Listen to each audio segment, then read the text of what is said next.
যোগেদি এটা কথা মই ৰাইজক অৱগত কৰিব বিচাৰিছোঁ। প্ৰত্যেকখন মিটিঙতে মই এটা কথা কৈছোঁ যে মোক অহা নিৰ্বাচনত আপোনালোকে আশীষ প্ৰদান কৰক, মোক মৰম কৰক। দেৰগাঁওবাসী ৰাইজৰ ওচৰত এই মোৰ কাতৰ অনুৰোধ।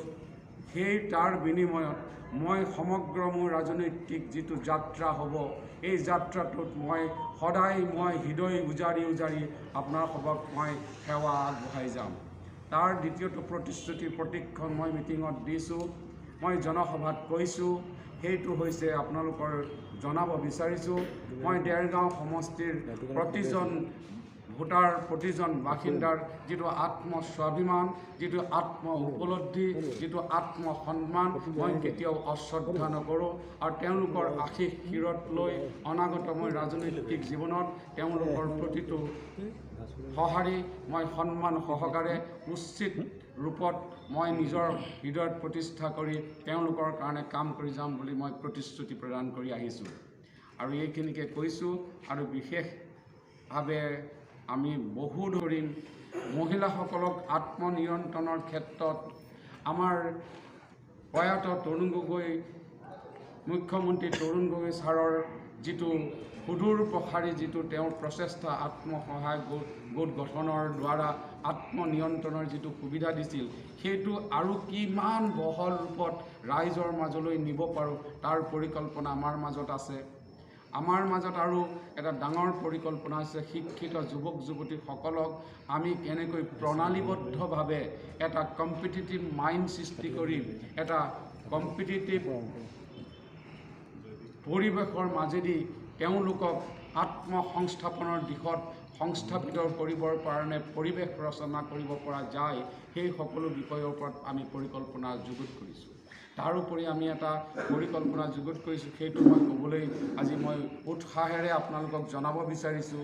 সেইটো হৈছে যে আত্মসংস্থাপনৰ কাৰণে আমি দেৰগাঁও সমষ্টিত ইমানখিনি, এইটো দেৰগাঁও সমষ্টিৰ কথাই নহয়, সমগ্ৰ অসমৰ বিষয়। নিবনুৱা সমস্যাটো অকল দেৰগাঁও সমষ্টিৰ বিষয়ে নহয়, এইটো সমগ্ৰ অসমৰ এটা জ্বলন্ত সমস্যা। মোৰ দৃষ্টিত এইটো সমাধানৰ এটাই পথ আছে। সেইটো পথ হৈছে যে কৃষিৰ যোগেদি আমি নিবনুৱাসকলক, শিক্ষিত নিবনুৱাসকলক আত্মসংস্থাপন কৰিবলৈ সক্ষম হওঁ। তাৰ কেনেকৈ আমি সক্ষম হওঁ? আপোনালোকে ইতিমধ্যে জানে, আমি যিবিলাক শাক পাচলি বা খেতি কৰিছোঁ, সেইবিলাক কেমিকেল ফাৰ্টিলাইজাৰ দি আমি প্ৰস্তুত কৰিছোঁ, উৎপন্ন কৰিছোঁ। কেমিকেল ফাৰ্টিলাইজাৰ দ্বাৰা এইসমূহ উৎপন্ন কৰাৰ কাৰণে আমাৰ জীৱনলৈ এটা ভাবুকি আহিছে, আমাৰ স্বাস্থ্যৰ প্ৰতি এটা ভাবুকি আহিছে, যিটোক আমি হেল্থ হেজাৰ্ড বুলি কৈছোঁ। যদি এই কেমিকেল ফাৰ্টিলাইজাৰক আমি বায়' ফাৰ্মিং, পচন সাৰলৈ ৰূপান্তৰ কৰি পৰিৱৰ্তন কৰি পচন সাৰৰ দ্বাৰা যদি আমি খেতি উৎপন্ন কৰিবলৈ যাওঁ, যিটো হেল্থ হেজাৰ্ড, যিটো আমাৰ স্বাস্থ্যৰ কাৰণে যিটো প্ৰত্যাহ্বান আছে, সেইটো ৰিমুভ হ'ব, সেইটো নাইকিয়া হ'ব। তাৰ লগে লগে আমি ক্লাষ্টাৰ ৱাইজ প্ৰত্যেকটো অঞ্চলত শ যুৱকক মেট্ৰিক টন ৱাইজ যদি পচন সাৰ আমি উৎপাদন কৰি সেই সাৰসমূহ চৰকাৰীভাৱে ক্ৰয় কৰি কৃষকৰ মাজলৈ যদি লৈ যাওঁ, আত্মসংস্থাপনো হ'ল আৰু লগে লগে কৃষকে এটা হেল্থ হেজাৰ্ডৰ পৰা অসমৰ জনসাধাৰণে নিৰাময় পাব। এই প্ৰক্ৰিয়াটো কৰিবলৈ যাওঁতে যিসমূহ ৰাজসাহায্যৰ দিব লগা হয়, সেইখিনি ক্ষেত্ৰত মই যদি জনপ্ৰতিনিধি হিচাপে এই সমষ্টিৰ পৰা নিৰ্বাচিত হওঁ, মোৰ প্ৰথম পদক্ষেপ হ'ব সেই ৰাজসাহায্য দি হ'লেও কেমিকেল ফাৰ্টিলাইজাৰক বায়' ফাৰ্মিঙলৈ কনভাৰ্ট কৰিবৰ কাৰণে যিটো ব্যৱস্থা কৰিব লাগে, সেই ব্যৱস্থাপনাৰ মূল অনুঘটক হিচাপে বিধান প্ৰত্যুত্তৰ আজি দেৰগাঁও সমষ্টিৰ অলিয়ে গলিয়ে যিসকল যুৱক যুৱতীয়ে উৎসাহেৰে পৰিৱৰ্তনৰ দিশত আজি ওলাই আহিছে, আজি সেইটো প্ৰতীয়মান হৈছে। আজি আপোনালোকে দেখিছে, বহুদিনীয়া আমাৰ এটা সপোন আছিলে দেৰগাঁও সমষ্টিত, দেৰগাঁওখন এটা মহকুমালৈ ৰূপান্তৰ কৰাৰ এটা সপোন আছিল। কিন্তু বিগত সময়খিনিত এই বিষয়বস্তুটো আমাৰ জনপ্ৰতিনিধিজনে বিধানসভাতেই হওক বা তেনেকুৱা কোনো মঞ্চত উপস্থাপন কৰিবলৈ সক্ষম নহ'ল। তাৰোপৰি এই সংস্কৃতিবান এই দেৰগাঁও সমষ্টিটোৰ সংস্কৃতি জীয়াই ৰখাৰ স্বাৰ্থত বিভিন্ন যিবিলাক ইনফ্ৰাষ্ট্ৰাকচাৰ লাগে, এটা খেলাৰ ক্ষেত্ৰতেই হয়, এখন ভাল ষ্টেডিয়াম নাই, এটা ৰংগমঞ্চৰ অভাৱ অনুভৱ কৰি আহিছিলোঁ। আমাৰ কণ কণ শিশুসকলে আজৰি সময়ত খেলা ধূলা কৰিবৰ কাৰণে এটা পাৰ্ক নাই, স্বাস্থ্যৰ যতন ল'বলৈ এটা ছুইমিং পুল নাই। এনেধৰণে বিভিন্ন সমস্যা আগত ৰাখি যিবিলাক আমি মানুহৰ মাজলৈ কাম কৰাৰ যিটো প্ৰয়াস থাকিব লাগিছিল, বিগত সময়খিনিত আমি সেইখিনি জনপ্ৰতিনিধিসকলৰ পৰা আমি দেখা পোৱা নগ'ল দেৰগাঁও সমষ্টিত। সেয়েহে মই আজি ভাৰতীয় জাতীয় কংগ্ৰেছৰ তৰফৰ পৰা এজন মনোনীত প্ৰাৰ্থী হিচাপে আপোনালোকৰ মাজলৈ আহিছোঁ, এই সমস্যাবিলাকৰ এটা স্থায়ী সমাধান বিচাৰি। মই ৰাজনীতিৰ নামত ৰাজনীতি কৰিবলৈ অহা নাই। মই সমস্যাবিলাকক জীয়াই ৰাখি ৰাজনীতিৰ মেৰ পাছত আকৌ ৰাজনীতি কৰিবলৈ মই বিচৰা নাই। নতুন প্ৰজন্মৰ এজন ৰাজনৈতিক পথাৰখনত আগবাঢ়িব লগা এজন ব্যক্তি হিচাপে মই আপোনালোকৰ আগত বক্তব্য ৰাখিব বিচাৰিছোঁ যে এই যে যিবিলাক সমস্যা উত্থাপন কৰিলোঁ, এই সমস্যাবিলাকেই মোৰ আগন্তুক ৰাজনৈতিক যাত্ৰাপথৰ মূল সমস্যা হ'ব আৰু এইবিলাক সমস্যা সমাধানৰ ক্ষেত্ৰত মই গুৰুত্বপূৰ্ণ ভূমিকা লৈ সৰ্বাংগ সুন্দৰ এখন দেৰগাঁও সমষ্টি 126টা সমষ্টিৰ ভিতৰত অন্যতম সমষ্টিলৈ জিলিকাবলৈ মই প্ৰতিশ্ৰুতি প্ৰদান কৰিছোঁ। তাৰ লগতে আৰু এটা জ্বলন্ত সমস্যা মই দেখা পাইছোঁ। সেই সমস্যাটো হৈছে যে মিচিং জনগোষ্ঠীসকলৰ যি ভূমি নিৰাপত্তাহীনতাত ভুগিছে, তেওঁলোকৰ ভূমি তেওঁলোকৰ দেৱোত্তৰ লেণ্ড হৈ আছে, তেওঁলোকৰ নিজৰ নামত ভূমি পট্টা নথকাৰ কাৰণে মিচিং জনগোষ্ঠীৰ শিক্ষিত যুৱক যুৱতীসকলে আজিলৈকে কোনো ফাইনেন্সিয়েল এছিষ্টেণ্ট লৈ তেওঁলোকে এটা সফল আত্মসংস্থাপনৰ দিশত আগবাঢ়ি যাব পৰা নাই। সেয়েহে মোৰ পৰিকল্পনা হৈছে বিগত 70 বছৰে বিভিন্ন দলৰ জনপ্ৰতিনিধিয়ে এই বিষয়টোত আওকাণ কৰি আহিছে। মোৰ প্ৰথম পদক্ষেপ হ'ব সেই দেৱোত্তৰ লেণ্ডক কেনেকৈ ইণ্ডিভিজুৱেল পটালৈ পৰিৱৰ্তন কৰিবৰ কাৰণে বিধানসভাত বিশেষভাৱে এই বিষয়বস্তুবিলাক উপস্থাপন কৰি এটা সমাধান সূত্ৰ উলিয়াই এই যুৱক যুৱতীসকলৰ আত্মসংস্থাপনৰ দিশত এটা সুদূৰ প্ৰসাৰী সিদ্ধান্ত ল'বলৈ তেওঁলোকক মই সহযোগিতা আগবঢ়াবলৈ মই প্ৰতিশ্ৰুতি দিছোঁ। যি ৰামানন্দ দাস আৰু মই আমি একেলগে পঢ়িছোঁ, একেটা ইউনিভাৰ্চিটিতে একেখন হোষ্টেলতে আছিল। আজি তেওঁ বিগত বহুদিন কংগ্ৰেছ দলৰ এটা বিষয় বাবদ আছিলে। আজি তেওঁ টিকেট প্ৰত্যাশীও আছিলে। টিকেট নোপোৱাৰ পাছত তেওঁ এই দলৰ পৰা আঁতৰি বেলেগ দলত জইন কৰিছে। তেওঁ কিছুদিনৰ আগতে কৈছে আমি 6000 মানুহলৈ জইন কৰিছোঁ বুলি। মই নাভাবোঁ যে তেওঁ 6000টো মুখেৰে কোৱা এটা শব্দহে, 6000, কিন্তু আক্ষৰিক অৰ্থ আৰু গাণিতিক যিটো অৰ্থ সেইটোৰ মাজত বহুত পাৰ্থক্য আছে। আমি কাউণ্ট কৰিব লাগিব, গণনা কৰিব লাগিব, 6000জন 6জন নে 6000জন 8জন। গতিকে তেওঁৰ আমাৰ দলৰ পৰা গৈ বেলেগ দলক জইন কৰি মই নাভাবোঁ যে কংগ্ৰেছ দলৰ কিবা ক্ষতি সাধন কৰিব।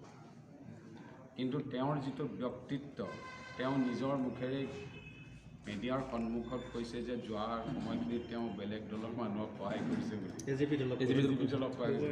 এই যে মানসিকতা, এটা দলত থাকি তলেদি মানুহক বিশ্বাসঘাত কৰি নিজৰ দলক বিশ্বাসঘাত কৰি আন দলক সহায় কৰাটো তেওঁ নিজ মুখেৰে যিটো মানুহে ক'ব পাৰে, সেই মানুহজনৰ পৰা আন দলেও যে কিবা সুবিধা পাব মই নাভাবোঁ।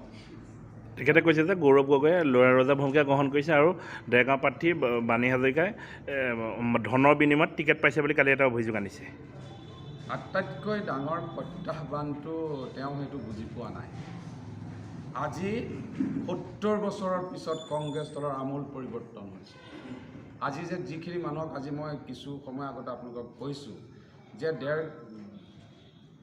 অসমত যিসকল প্ৰাৰ্থীক প্ৰাৰ্থিত্ব প্ৰদান কৰিছে, সৰ্বভাৰতীয় সভানেত্ৰী ছোনিয়া গান্ধী ডাঙৰীয়ানীয়ে তেওঁ নিজা এটা টীম তৈয়াৰ কৰি ছত্তীশগড়ৰ পৰা এটা টীম ইয়ালৈ পঠাইছিলে 130 দিনীয়া। 1 মাহ দিন ধৰি এই গোটেই অসমত তেওঁলোকে প্ৰত্যেকটো চুকে কোণে গৈ যিসকল ব্যক্তিয়ে প্ৰাৰ্থিত্ব বিচাৰিছিলে তেওঁলোকৰ ওপৰত এটা ডাটাবেছ তৈয়াৰ কৰিছে। কোনজন মানুহে জনসাধাৰণৰ প্ৰত্যাশাবিলাক পূৰণ কৰিব পাৰিব, কোনজন প্ৰাৰ্থীক জনতাই গ্ৰহণ কৰিব, কোনজন প্ৰাৰ্থীৰ বিগত সময়খিনিত জনতাৰ লগত জনসম্পৰ্ক আছে, কোনজন মানুহক বিগত সময়খিনিত বিভিন্ন অনুষ্ঠান প্ৰতিষ্ঠানৰ লগত জড়িত হৈ সামাজিক কৰ্মৰ দ্বাৰা নিজৰ ভাৱমূৰ্তি মানুহৰ মাজলৈ লৈ যাবলৈ সক্ষম হৈছে। তেনেকুৱা ধৰণৰ বিষয়বস্তুবিলাকৰ ওপৰত এটা ছাৰ্ভে হৈছিলে, যিটো ছাৰ্ভেৰ ওপৰত নিৰ্ভৰ কৰি বাণী হাজৰিকাই উত্তীৰ্ণ হৈ আজি আপোনালোকৰ সন্মুখত বাইট দি আছে এজন ভাৰতীয় জাতীয় কংগ্ৰেছৰ প্ৰাৰ্থীৰ ৰূপে। এইটো তেওঁ যিটো কথা কৈছে যে গৌৰৱ গগৈ ডাঙৰীয়াৰ ওপৰত সেই যিটো তেওঁ কথা ক'ব বিচাৰিছে, সেইটো তেওঁ এটা মানে তেওঁৰ মানসিকতাৰ এটা মানে স্খলন কিবা এটা ঘটিছে, যিটো মই বেলেগ শব্দৰে আপোনালোকক ক'লে বেয়া হ'ব, সি মোৰ এজন বন্ধুৱেই, কিন্তু মই তেওঁক এটা কথাই কওঁ, গৌৰৱ গগৈক যিকেইটা বাক্য প্ৰয়োগ কৰি তেওঁ কালিমাক সানিব বিচাৰিছে, কিন্তু গৌৰৱ গগৈ ক্ষতি নহয়। গৌৰৱ গগৈ অসমৰ উজ্জ্বল ভৱিষ্যত, ভাৰতৰ উজ্জ্বল ভৱিষ্যত। গতিকে গৌৰৱ গগৈ কোনোদিন কালিমাত তেওঁৰ ওপৰত কালিমা সানিব নোৱাৰে। ডেৰগাঁও সমষ্টিৰ টিকটৰ লগতে তেওঁ মানে কংগ্ৰেছ কৰিছিলে নেকি, এনেকুৱা হৈছে কথাটো? আপোনালোকে নিজেই জানে, যদি এটা মানুহৰ সামাজিক দৃষ্টিভংগী এটা টিকেটৰ লগত জড়িত হৈ থাকে, তেতিয়াহ'লে সেই মানুহজনৰ যিটো সামাজিক যিটো দায়বদ্ধতা, সেই দায়বদ্ধতাটো এটা দলৰ লগত ইমান দিন কাম কৰাৰ পিছত টিকেট নোপোৱাৰ পিছত ইমিডিয়েটলি এই দলৰ নীতি আদৰ্শ তেওঁৰ কাৰণে বেয়া হৈ গ'ল, তেতিয়াহ'লে মই ক'ম তেওঁৰ সামাজিক দায়বদ্ধতা কিবা এটা গুণ আছে, যিটো গুণ সময়ৰ গতিত আপোনালোকে অনুভৱ কৰে। এইখিনিতে এটা সোধোঁ, আপুনি যিহেতু দলৰ লগত বহুত দিনৰ পৰাই জড়িত, কিন্তু প্ৰাৰ্থী হিচাপে নতুন, আপুনি এই কেনেকুৱা এটা ভাৱ মানে কেনেকুৱা দেখিছে আপোনাৰ যিটো বিজয়ী হোৱাৰ ক্ষেত্ৰত কেনেকুৱা দেখিছে, ৰাইজৰ সমাদৰ কেনেকুৱা দেখিছে? আচলতে প্ৰাৰ্থী হিচাপে নতুন, কিন্তু ডেৰগাঁও সমষ্টিত মই নতুন। মই বিগত আপোনালোক কৈছে, মই বিগত 15 বছৰে ডেৰগাঁও সমষ্টিৰ অলিয়ে গলিয়ে প্ৰত্যেকটো চুকে কোণে অনুষ্ঠান প্ৰতিষ্ঠান, ভাওনা, বিহু, ক্ৰিকেট খেল, ভলীবল খেল, প্ৰত্যেকটো অনুষ্ঠানতেই মই জড়িত হৈ আছোঁ। গতিকে ইয়াৰ প্ৰত্যেকটো অনুষ্ঠানৰ যিটো লগত মোৰ যিটো জনসম্পৰ্ক, সেই জনসম্পৰ্কই মোৰ আজি আধাৰ হিচাপে মানে আহি পৰিছে যে মই এই ৰাজনৈতিক পথাৰখনত মই সফল হোৱাৰ এটা মোৰ পৰিকাঠামো গঢ় লৈ উঠিছে। আজি মই যি টিকেট পোৱাৰ পিছত যেতিয়া ৰাইজৰ মাজলৈ গৈছোঁ, যিসকল যুৱক যুৱতী, যিসকল মহিলা যিটো উৎসাহেৰে ওলাই আহিছে, এই উৎসাহেৰে যিটো ওলাই অহাৰ যিটো পূৰ্বাভাস আজি দেখা পাইছোঁ যে ডেৰগাঁও সমষ্টিটোত এইবাৰ কংগ্ৰেছক কোনো উৰুধিব দিব নোৱাৰে। কংগ্ৰেছ এইবাৰ জয় হোৱাটো খাটাং। আপোনাৰ যদি দেখা যায় 24টা গাঁও পঞ্চায়ত আছে আৰু এখন পৌৰ পঞ্চায়ত এটা বিষয়বস্তু বেলেগ, মিউনিচিপালিটি বিষয়বস্তু এটা বেলেগ আৰু বিধানসভা বিষয়বস্তু এটা বেলেগ। গতিকে অসমৰ ডেৰগাঁও সমষ্টিৰ ৰাইজৰ এটাই কথা যে এজন আমাক যোগ্য প্ৰাৰ্থীৰ সন্ধানত আছিল ইমান দিন, এজন ডেকা জাতীয় সত্তাক জীয়াই ৰখাৰ যুঁজ, অসমৰ স্বাভিমান, অসমৰ আত্মসন্মান, অসমৰ জাতীয় সত্তাটোক ৰক্ষা কৰাৰ যুঁজ। আৰু সেয়েহে এইবাৰ অসমৰ জনসাধাৰণে এটা সিদ্ধান্ত, এটা নিৰ্ণয় কৰি লৈছে যে এইবাৰ আমি সৰ্বানন্দ সোণোৱাল চৰকাৰক গাদীচ্যুত কৰিবই। গতিকে কোনোবাই যদি ধন বল প্ৰয়োগ কৰি অসমৰ জাতীয় সত্তাটোক আকৌ পদাঘাত কৰাৰ এটা ষড়যন্ত্ৰ কৰে, ইয়াৰ উচিত প্ৰত্যুত্তৰ দিবলৈ ডেৰগাঁওবাসী ৰাইজৰ লগতে পুৰো অসমৰ ৰাইজে এতিয়া অধীৰ আগ্ৰহ বাট চাই আছে। গতিকে ইয়াত টকা যিমানেই ঢল নবওক, সিদ্ধান্ত ইতিমধ্যে হৈ গৈছে। মাত্ৰ 2 মে' তাৰিখলৈকে আপোনালোকে অপেক্ষা কৰক। ধন্যবাদ। আপোনালোকে শুভৰাত্ৰি জনাইছোঁ। এফিচিয়েঞ্চিটো নিৰ্ভৰ কৰে তেওঁ কি ধৰণে বিষয়বস্তুটো বিধানসভাত উপস্থাপন কৰি এটা সমাধা সূত্ৰ উলিয়াব পাৰিছে। উপস্থাপন কৰিলেই নহ'ব, কুৱেশ্যনটো উত্থাপন কৰি দায়িত্ব সাৰিলেই নহ'ব। মোৰ সমষ্টিত বানপানী আছে বুলি ক'লেই নহ'ব, বানপানী সমস্যাটো তাত লিপিবদ্ধ কৰি তাৰ সমাধানৰ কাৰণে তাত এটা ৰিজলিউশ্যন ল'ব লাগিব। আজি আপুনি যিটো কথা কৈছে মহকুমা হ'ব লাগে বুলি তেওঁ তাত প্ৰশ্নটো কৰিলেই নহ'ব, তাত লিখিত কৰিবলৈ টাইম বাউণ্ড এটা পেকেজ দিব লাগিব। এই দেৰগাঁও সমষ্টিতকৈ পিছত ইমান দিয়া তেখেত বিফল হ'ল। আপুনি বিজয়ী হ'লে সেই সম্পৰ্কে কিবা ক'ব নেকি? মোৰ বিজয়ী যদি ৰাইজৰ আমাৰ দেৰগাঁও সমষ্টিৰ ৰাইজে যদি মোক আশীৰ্বাদ কৰে, মই এটা নিৰ্দিষ্ট প্ৰক্ৰিয়াৰ মাজেদি এই বিষয়বস্তুটো উপস্থাপন কৰি ইয়াৰ সমাধান সূত্ৰ উলিয়াবলৈ মই সংকল্প লৈছোঁ। ঠিক আছে।